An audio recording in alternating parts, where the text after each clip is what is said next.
बिस्मिल्लाहिर्रहमानिर्रहीम। तशदीद का बयान। शद इस शक्ल की होती है। शद की जमा तशदीद होता है और ये इस शक्ल की होती है और इसके 3 दंदाने होते हैं। शद वाले हरूफ को मुशद्दद कहते हैं, यानी कि जिस हर्फ पर शद आ जाए उससे मुशद्दद कहते हैं। ये देख लें आप। इसी तरीके से हरकत के बाद अगर नून या मीम आ जाए तो गुना करते हैं।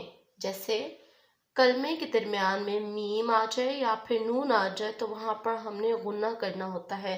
उम्मतुन, और गुना नाक में आवाज़ ले जाने को गुना कहते हैं।